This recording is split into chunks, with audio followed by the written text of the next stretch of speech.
이야기. 씨앗 속 생명 이야기. 글 소울부의 그림 송병리. 차례 열매를 맺어 가족을 늘려라.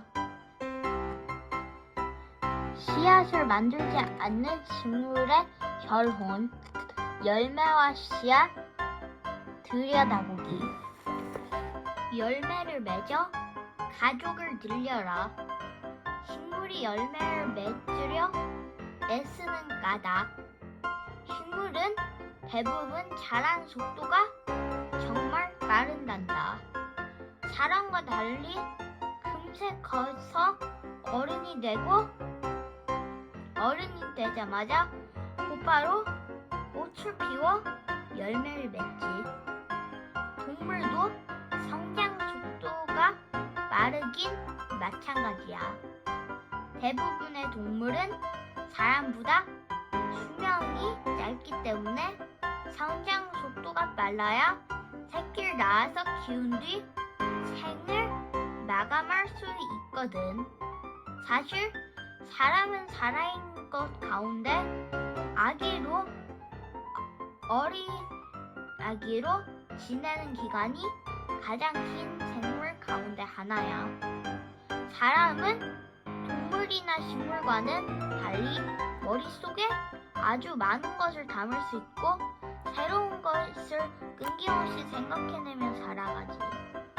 그래서 오랫동안 엄마 아빠에게 많은 것을 배우고 익힐 수밖에 없는 거야. 그러면 식물은 왜 그렇게 빨리 자라서 잎과 뿌리가 말라 죽을 때까지 열매를 많이 맺으려고 애쓰는 걸까?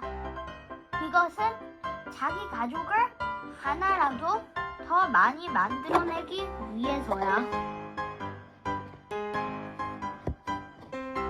식물은 빨리 자라지만 아주 오래 사는 것도 있고 짧게 사는 것도 있어. 그러니 나이가 제각각이지. 밭에서 사는 호박은 1년밖에 못 사는 식물이라 호박의 1년은 우리의 한평생과도 같아. 이런 식물을 한해살이라고 부른단다. 식물의 한살이, 호박은 해안살이, 고들빼기는 2해살이, 튤립은 여러 해살이. 들에서 자라는 고들빼기처럼 2년 동안만 사는 식물도 있어. 이런 식물을 2해살이라고 하는데 가을이 되면 잎과 줄기가 말라붙었다가 이듬해 봄이 되면 뿌리에 새싹이 올라와 다시 자란단다. 식물들은 보통 1해살이나 2해살이가 많은데 튤립처럼 몇 년씩 사는 것도 있어. 3년 이상 사는 식물을 여러 해살이라고 하는데 소나무 같은 것은 수백 년씩 살기도 해. 나무들은 되게 오래 사는 편이야. 열매마다 다른 씨앗. 꽃이 피는 이유는 열매를 맺기 위해서야. 꽃은 한번 피어나면 오래 살지 못하고 시들기 때문에 피어있는 동안 꼭 열매를 맺으려고 애쓴단다. 어떤 암꽃들은 서로의 힘을 합해 쌍둥이 열매를 만들기도 해. 꽃 한 송이 안에 앞술이 한 개인 경우가 많지만 암술이 여러 개 있어서 쌍둥이 열매를 주렁주렁 맺는 식물도 있어. 앞술들이 한데 모여 있으니까 열매들도 한데 모여서 맺히는 거지. 4, 5월에 연자주색의 꽃을 피우는 으름덩굴이 그렇단다. 으름덩굴의 열매는 10월에 여무는데 그 맛과 모양이 바나나와 비슷해서 조선 바나나라고 불러. 먹어보면 촘촘히 박힌 씨앗들이 이에 걸리고 해도 맛은 아주 달고 좋지. 열매가 덜 익었을 때는 어른 남자의 알몸 같고 다 익어 벌어지면 꼭 어른 여자의 알몸 같이 하얀하게 생겼단다. 그래서 아저씨가 어릴 때는 으름 가지고 얼레리 꼴레리 장난치는 친구들이 많았어. 으름의 원래 이름은 어른인데 어른처럼 생겼다는 뜻을 가지고 있단다. 암꽃들이 재모임을 하듯이 한자리에 묻어서 커다란 열매 하나를 맺는 식물도 있어. 이런 식물의 열매는 얼핏 보면 한 개 같지만 사실은 아주 작은 열매 여럿이 뭉쳐있는 거야. 뽕나무 열매가 그래. 뽕나무는 열매를 많이 먹으면 똥하고 방귀가 잘 나온다고 해서 뽕나무야. 뽕나무의 열매를 오디라고 하는데 입안에서 오돌오돌 씹힌다고 해서 붙여진 이름이지. 오디는 맛이 아주 달콤해서 한번 맛을 보면 자꾸만 집어먹게 돼. 하지만 먹고 나면 입안이 온통 까맣게 물들어서 깜짝 놀라게 된단다.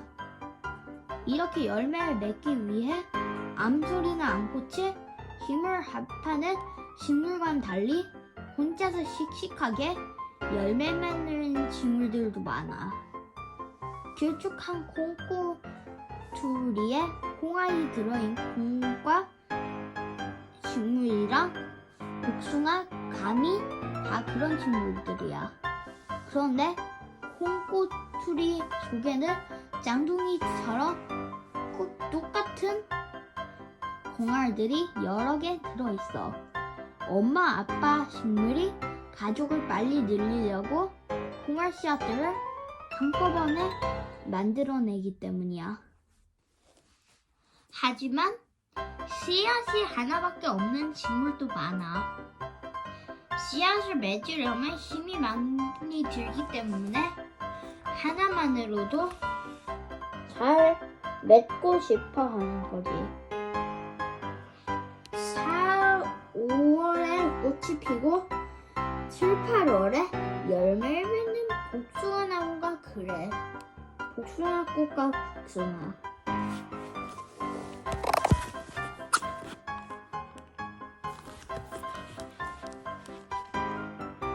복숭아 나무는 옛날부터 중국에서 많이 심었던 과일나무야. 우리나라에는 약 2000년 전에 들어왔는데 그 열매가 털보처럼 생겨서 복숭이라고 부르다가 나중에 복숭아가 되었단다.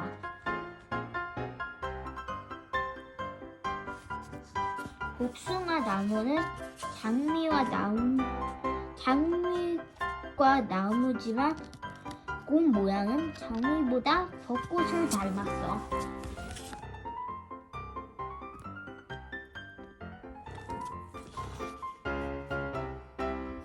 아저씨가 어릴 때는 복사꽃이라고 불리기도 했단다.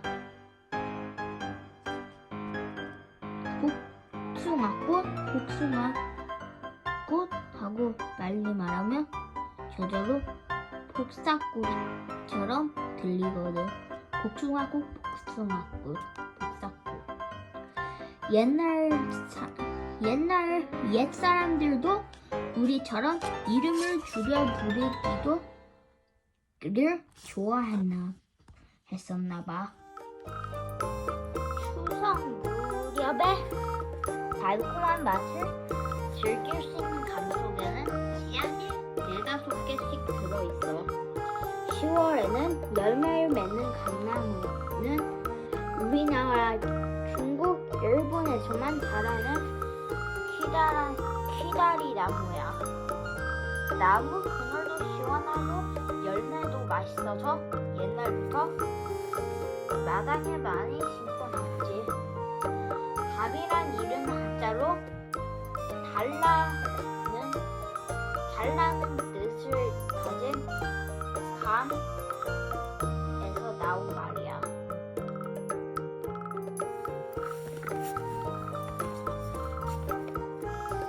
수박은 열매가 커다란 뿐 아니라 그 안에 수백 개나 되는 씨앗이 들어있어. 수박은 수천 년 전부터 이집트에서 먹어왔던 과일이야. 우리나라엔 약 500년 전부터 수박을 키우기 시작했지. 원래는 8월이 되어야 밭에서 나는데 지금 비닐하우스에서 키우기 때문에 겨울에도 먹을 수 있어. 수박은 달고 시원하지만 씨앗이 많아서 세트내기 바쁘지. 그래서 약 70년 전쯤 일본의 유전학자가 먹기 편한 씨 없는 수박을 만들어냈단다. 우리나라에서는 1953년 부장품 박사가 처음 소개했지. 다른 식물 열매들의 침입을 막아라. 식물들은 다른 식물들의 열매가 자기 땅에 들어온 것을 아주 싫어해. 그래서 제 몸에 난 잎사귀로 자기 땅을 지키기도 한단다.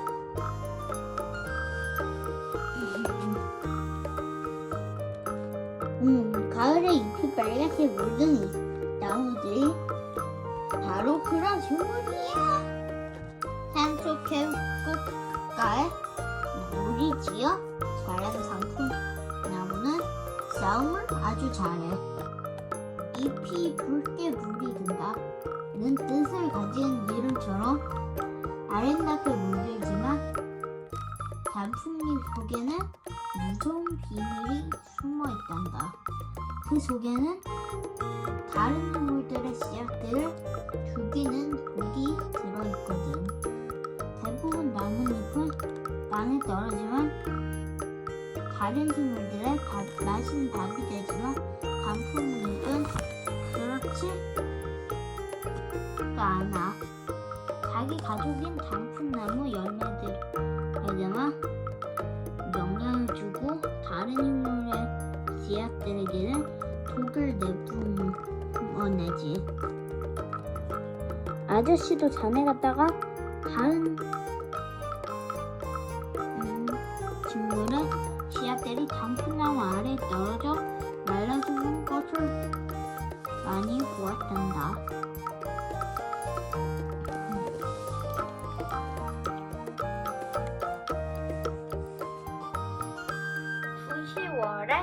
열매를 맺는 밤나무는 사람에게는 아주 인심 좋은 나무야.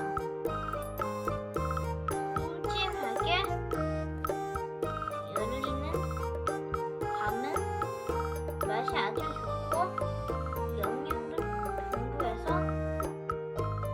사실 밤나무의 원래 이름은 밥나무였어. 하지만 맛이 좋은 밤나무에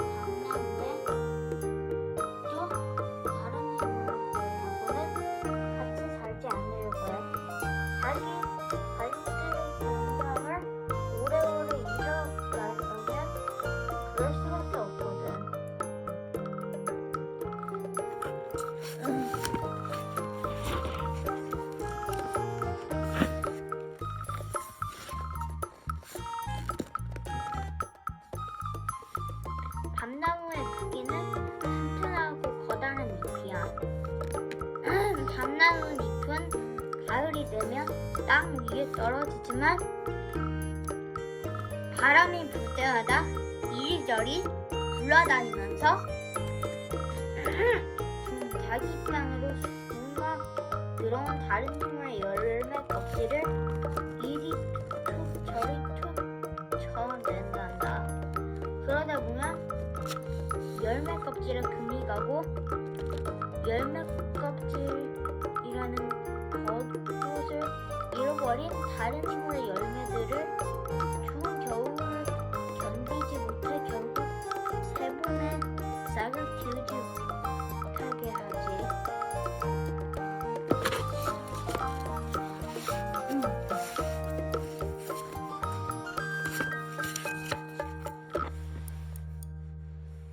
사철 내내 푸른 잎을 자랑하는 소나무도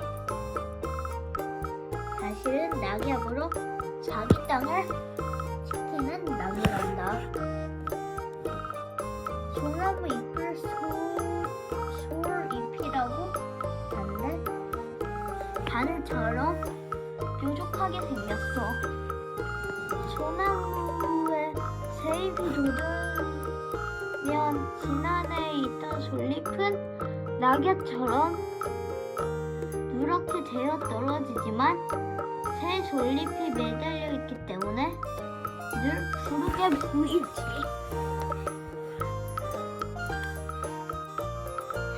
헌 잎이 떨어질 때쯤 새 잎이 나오기 때문에 늘 잎이 지지 않은 것처럼 보이는 거야. 아저씨는 봄이면 산에서 식물의 새싹들이 올라간 모습을 관찰하고 묵은 나뭇잎 사이를 유심히 살피곤 하는데 소나무 아래엔 누런 솔잎이 수북히 쌓인 곳에서는 다른 식물의 열매들이 싹을 틔운 모습을 본 적이 없어. 솔잎은 다른 나무과는 달리 잘 썩지 않아. 솔잎 속에 잔뜩 들어있는 끈적끈적한 송진이 입을 썩지 않게 해주거든.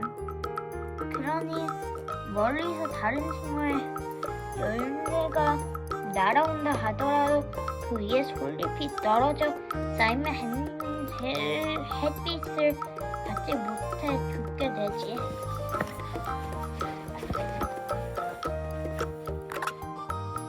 그런데 소나무들은 같은 가족이라고 해도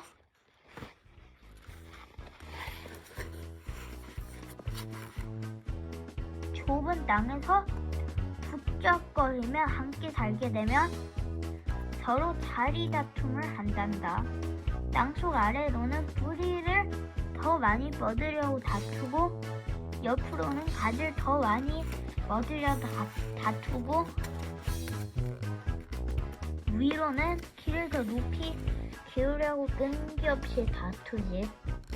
특히 동쪽을 좋아해서 그쪽으로 가지를 뻗으려고 서로 치열하게 경쟁해. 동쪽은 해가 뜨는 곳이기 때문에 햇빛을 많이 받을 수 있거든. 하지만 키 재기 싸움이나 몸 불리기 싸움에서 진 소나무는 다른 소나무 그늘 아래서 시들시들 병들어 죽고 만난다. 자기 영역을 넓히려는 경쟁은 숲속에 사는 다른 나무들도 마찬가지야. 씨앗을 만들지 않는 식물의 결혼, 홀씨를 만드는 민꽃식물. 식물에는 꽃이 피는 꽃식물과 꽃이 피지 않는 민꽃식물 두 종류가 있단다.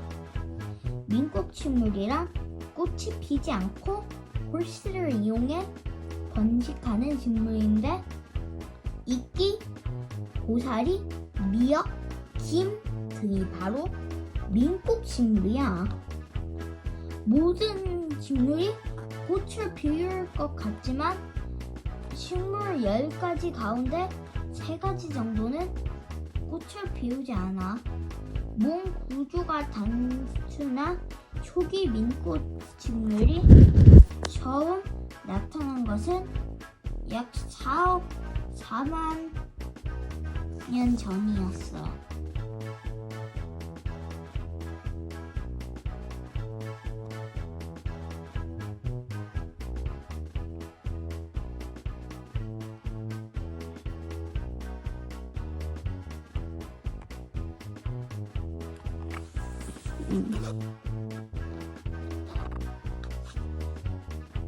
바로 이끼 종류였지. 물론 바다 속에는 이보다 원시적인 형태의 바닷말 같은 것이 살고 있었지만 땅에서 제대로 살기 시작한 식물은 이끼가 처음이었어. 이때 고생 때라고 하는데 날씨가 너무 추워서 꽃을 피울 수가 또 없었고 꽃가루 바디를 해줄 공충도 없었단다. 꽃이 없으니 암술, 수술도 없고 열매를 맺을 수 없었지. 그래서 민꽃 식물의 몸도 단순한 수밖에 없었을 거야. 대신 원시적인 방법으로 홀씨 또는 포자라고도 불리는 주머니를 터뜨려서 번식을 시작했지. 꽃이 피고 열매를 맺는 식물이 나타난 것은 그로부터 약 1억 5천만 년이 지난 약 2억 9천만 전 년이야. 이때를 고생대 후기라고 해. 민꽃 식물들은 그 뒤로 진화를 많이 하지 않았기 때문에 지금도 원시의 모습을 거의 그대로 가지고 있고 햇빛이 들지 않는 그늘진 곳에서 사는 경우가 많아. 민꽃 식물들은 어른이 되면 자기 몸에서 직접 세포를 쪼개 자기와 같은 분신인 홀씨를 만들어. 맨눈으로 보기 힘들 정도로 아주 작은 이 홀씨들은 커다란 주머니에 담겨 있다가 주머니가 터지면서 밖으로 튀어나가 여기저기에 퍼진단다. 물이 조금만 있어도 싹이 잘 터서 원래 식물처럼 커다랗게 자라나지. 나이 많은 이끼와 고사리. 이끼는 땅 위에 사는 식물 가운데 나이가 가장 많은 식물이야. 또 생명력이 워낙 강해서 아주 춥거나 더운 곳에서도 살아남을 수 있고 딱딱한 바위에서도 잘 살지. 물이 조금이라도 있으면 스펀지처럼 쭉쭉 말아들여서 생명을 유지하거든. 이끼 몸속에는 엽록소가 들어있어서 햇빛을 받아 영양분을 만들어 줄 수 있어. 이끼한테는 친척도 아주 많아서 무슨 이끼라고 불리는 식물이 2만 가지가 넘지. 평소의 이끼는 암수 구별이 없어. 그러다가 종쪽을 늘릴 때가 되면 암그도 수그루로 변하여 각기 알세포, 정자세포를 만들어내지. 그런 뒤 정자세포가 알세포 속에 들어가 수정이 되면 홀씨가 만들어지는 거야. 이끼는 몸속에 있는 작은 주머니에 골씨를 담아두었다가 다 자라면 주머니를 터트린단다. 그러면 골씨들이 땅이나 바위 위에 떨어져 잠을 자다가 따사로운 햇빛이 내쬐고 비를 맞아 몸이 촉촉해지며 싹을 틔우지. 이끼와 고사리. 우산에 알그루와 스그루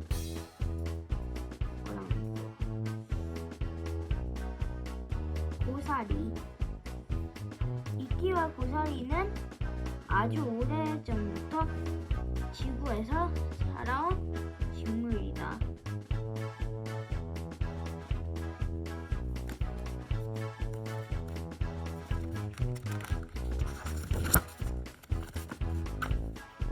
고사리는 이끼 다음으로 나이가 많은 식물이야. 꽃피는 식물이 나타나기 5천만 년 전인 약 3억 4천만 년 전에 이미 생겨났으니까 말이야. 이때에 고사리는 나무처럼 크기가 아주 컸다고 해. 고사리 종류를 양치식물이라고도 하는데 잎사귀의 양이 이빨처럼 삐죽삐죽하게 생겼다고 해서 붙여진 이름이야. 고사리는 모두 1만 2천 종류가 있단다. 이끼는 앙그루, 수그루, 알세포와 정자세포가 수정하여 골씨가 되지만 고사리는 잎사귀 뒤에 달린 붉은 주머니에서 직접 골씨를 만들어 버트려. 그러면 이 골씨들은 이 땅 위에 떨어져서 뿌리를 내리고 싹을 틔우게 되지. 이것을 천엽채라고 하는데 보통 하트 모양이고 다 자라도 크긴 아주 작아. 천엽채가 다 자라면 몸 뒤쪽에서 알세포와 정자세포를 만들어 수정을 하는데 이것이 자라면 어린 고사리가 되는 거란다. 고사리의 골씨 주머니는 잎 뒤에 달려있다.